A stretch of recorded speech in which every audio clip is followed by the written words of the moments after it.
Hello everyone, আসসালামু আলাইকুম। সবাইকে শুভেচ্ছা ও অভিনন্দন। আজকে আমরা বাংলাদেশের সবচেয়ে দৃষ্টিনন্দিত, নজর কাড়া, অসাধারণ প্রাকৃতিক সৌন্দর্যের নৈসর্গিক ভূমি খ্যাত চট্টগ্রাম পাহাড়ি অঞ্চলের পাহাড়ের বুক ছিঁড়ে সোনালী রোদের কিরণ মাখা মনে হয় যেন পাহাড়ের সাথে আকাশ ও সূর্যের স্পর্শ হয়ে থাকা ভোরের আলোয় শ্যামলী পরিবহনের সাথে হৃদয় ছুঁয়ে যাওয়া এক রহস্যময় ভুতুড়ে সড়কের বাইপাস রাস্তা দিয়ে ভ্রমণ করব। পাশাপাশি এই রহস্য ঘেরা ভুতুড়ে বাইপাস রাস্তায় কি কি আছে দেখার মতো, কেন এত জনপ্রিয় এই বাইপাস সড়কটি, আবার রহস্যময় ভুতুড়ে বলার কারণ সহ সকাল বিকাল সন্ধ্যা ও রাতে পর্যটকদের আড্ডাবাজি, আবার মনোরম ও পরিবেশ বান্ধব একটি রেস্টুরেন্ট যেখানে থাকছে বাচ্চাদের খেলার ইভেন্ট থেকে শুরু করে গান বাজনা, পর্যটকদের আনন্দ দেওয়ার জন্য আরো অনেক সুবিধা সহ বিস্তারিত তথ্য তুলে ধরব। সেই সাথে শ্যামলী পরিবহনের রোমাঞ্চকর ড্রাইভিং এর সাথে ছুটে চলার মাঝে হঠাৎ বাসের সামনে এসে ভয়ঙ্কর এক বাইকারের বিপজ্জনক দুর্ঘটনার মুখোমুখি হতে যাওয়া ভয়ানক একটি ঘটনাও তুলে ধরেছি।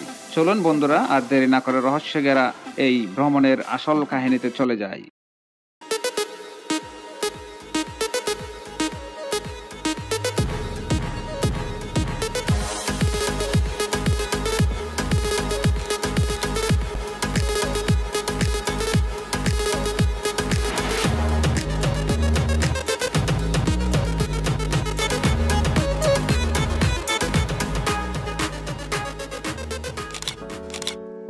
প্রথমে এই দৃষ্টিনন্দিত বাইপাসটির পরিচিতি নিয়ে শুরু করা যাক। চট্টগ্রামের প্রথম এই বাইপাস সড়কটি বাইজিৎ লিংক রোড নামে সবার নিকট পরিচিত। আরো ক্লিয়ার করে বলতে গেলে ঢাকা চট্টগ্রাম কক্সবাজার মহাসড়ক সংলগ্ন ফৌজদারহাট থেকে শেরশাহ বাইজিৎ বুস্তামি থানার মাঝেই এই লিংক রোডটি কিংবা এই বাইপাসটি অবস্থিত। আর বাইজিৎ বুস্তামি থানার সব থেকে বেশি জনপ্রিয় হচ্ছে বাইজিৎ বুস্তামির মাজার শরীফ, যার কারণে এই বাইপাস রাস্তাটির নামকরণ করা হয়েছে বাইজিৎ লিংক রোড। যে বাইপাসের মাধ্যমে ঢাকা থেকে আসা যে কোনো যানবাহন শহরে প্রবেশ না করেই রাঙ্গামাটি, রাউজান, কাপ্তাই এবং রাঙ্গুনিয়ায় কোনো প্রকার যানজট ছাড়াই খুব সহজেই নির্দিষ্ট সময়ের গন্তব্যে যেতে পারার সুবিধা। তাছাড়া বাংলাদেশের বিভিন্ন জেলাগুলো থেকে যারা ট্যুরের বাস নিয়ে আসে তাদের জন্য চট্টগ্রাম সিটির ট্রাফিক জ্যাম ছাড়াই কক্সবাজারের উদ্দেশ্যে যেতে পারবেন। এই বাইপাস দিয়ে যাতায়াতের আরেকটি বড় সুবিধা হচ্ছে প্রায় 30 থেকে 40 মিনিট সময় বেঁচে যাবে কক্সে ভ্রমণের ক্ষেত্রে। সড়কটির পশ্চিম প্রান্ত শুরু হয়েছে ফৌজদারহাট থেকে আর পূর্ব প্রান্ত শেরশাহ এলাকায় শেষ হয়েছে, এবং এই বাইপাস সড়কের দৈর্ঘ্য হচ্ছে প্রায় 6 kilometre. The heart of Chittagong খ্যাত এই বাংলাদেশের সবচেয়ে সুন্দর ও দৃষ্টিনন্দিত নজর কাড়া সড়ক হচ্ছে এটি, যেখানে অনেক উঁচু পাহাড় কেটে রাস্তা বানানো হয়েছে। 2 থেকে 3টি পাহাড়ের মাঝখানের বুক ছিঁড়ে যেন এই বাইপাসটি তৈরি করা হয়েছে। আমরা আরেকটু সামনে অতিক্রম করলেই সেই নজর কাড়া ভিউটি উপভোগ করতে পারবো।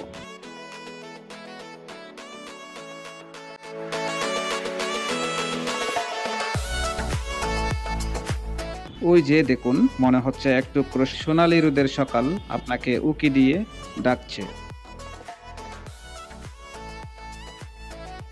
সূর্যের কিরণগুলো যেন তার ওই জ্বলন্ত প্রমাণ।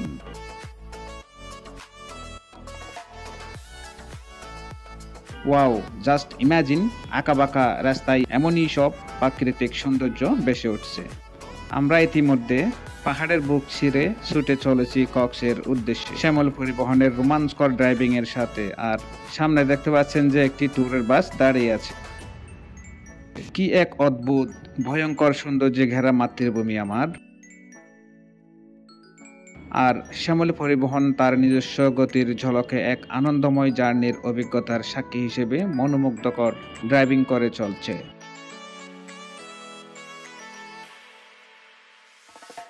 তো বন্ধুরা, এখানে তো দেখলেন সকালের একটি নৈসর্গিক সৌন্দর্যের ভিডিও চিত্র মাত্র।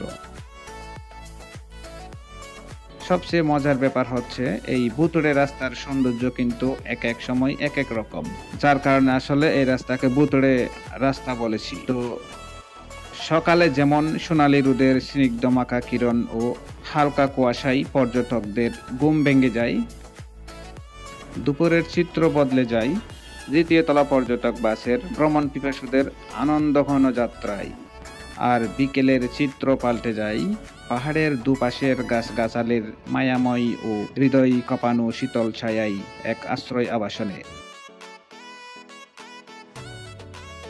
তার কিছুক্ষণ পর সন্ধ্যা নেমে রাতের আগমন ঘটে। আস্তে আস্তে চাকুরদের মিলন মেলায় এক রোমান্টিক পরিবেশ সৃষ্টি হয়।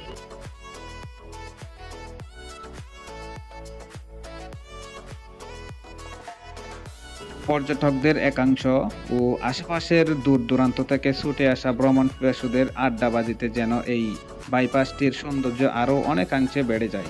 বিভিন্ন সময়ে বাইকারদের bike standing, car racing, college পড়ুয়া ছাত্রছাত্রীদের আড্ডা, আর সাথে থাকছে তাদের মন মাতানো গানের আসর। এক কথায় আনন্দময় শহরের একটি মুহূর্ত ফুটে ওঠে। এবং আরও থাকছে পর্যটকদের বিশ্রাম ও রুচিসম্মত খাবার দাবারের ব্যবস্থা, এবং পর্যটকদের বিভিন্ন সুবিধার কথা মাথায় রেখে অনেক সুন্দর একটি রেস্টুরেন্ট তৈরি করা হয়েছে। রেস্টুরেন্টটি এতই পরিবেশ বান্ধব যে যেখানে আপনারা বিভিন্ন ধরনের সুস্বাদু খাবারের পাশাপাশি পর্যটকদের আনন্দ দেওয়ার জন্য থাকছে আরও অনেক ইভেন্ট সমূহ, যেমন গান বাজনা, ছোট্ট শিশুদের খেলার ব্যবস্থা এবং আরও অনেক কিছু।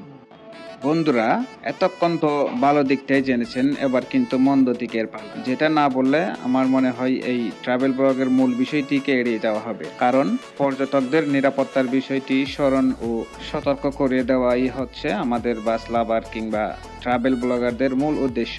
রাত যতই গভীর হয়, চোর, বাটপার, হিরুঞ্চি, গাঁজাখুর, নেশাটি, অবৈধ মাদক কারবারি ও ছিনতাইকারীদের কবলে পড়ে অনেকেই নিঃস্ব হয়ে যায়। এক কথায় গভীর রাতের এক ভয়ঙ্কর শহরে পরিণত হয় এই বাইজিৎ লিংক রোড নামের প্রাকৃতিক সৌন্দর্যের এলাকাটি। তাই ভুলেও গভীর রাতে এই সড়কের সৌন্দর্য উপভোগ করতে একা একা কিংবা গার্লফ্রেন্ড অথবা সপরিবার নিয়ে ভুলেও এখানে ভ্রমণ করার চিন্তা মাথায় আনবেন না।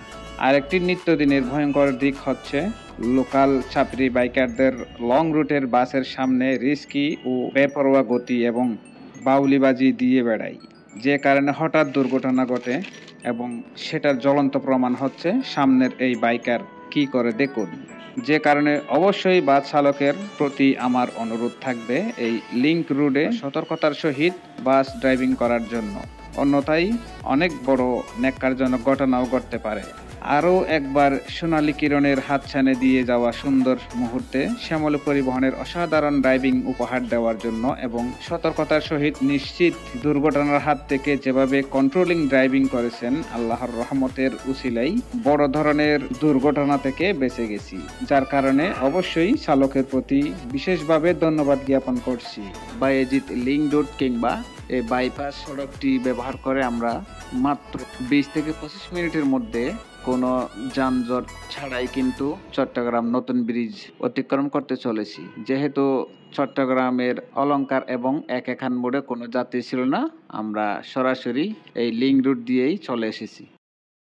তো বন্ধুরা, আজকের ভিডিওটি আপনাদের মাঝে কেমন লেগেছে অবশ্যই লাইক, কমেন্ট, শেয়ার করে মতামত জানানোর জন্য বিশেষভাবে অনুরোধ জানাচ্ছি। সেই সাথে আমরা কিন্তু অনেক কষ্টের মাধ্যমে এই কন্টেন্টগুলো তৈরি করি আপনাদের ভ্রমণ অথবা যে কোনো কারণে এক জেলা থেকে অন্য জেলায় কিংবা ভ্রমণ পিপাসুদের সুবিধার্থে কিন্তু এই আমাদের ট্রাভেল ব্লগগুলো করা। তো আমরা যেরকম আপনাদের সুবিধার জন্য এই ট্রাভেল ব্লগগুলো করি, আপনাদের কাছ থেকে যদি সাড়া না পাই সেক্ষেত্রে আমাদের এই কন্টেন্টগুলো তৈরি করার জন্য আমাদের মনটা সামনে এগোতে চায় না। আর আপনারা যদি লাইক, কমেন্ট এবং শেয়ার করে পাশে থাকেন, সেই ক্ষেত্রে আমাদের এইরকম আরও নতুন নতুন ধামাকাদার তথ্যমূলক ভিডিও আরও বেশি বেশি তৈরি করার জন্য আমরা মোটিভেট হই। যারা এখনো আমার চ্যানেলটিকে সাবস্ক্রাইব করেননি, সাবস্ক্রাইব করে পাশে থাকা বেল আইকনটিকে বাজিয়ে দিন।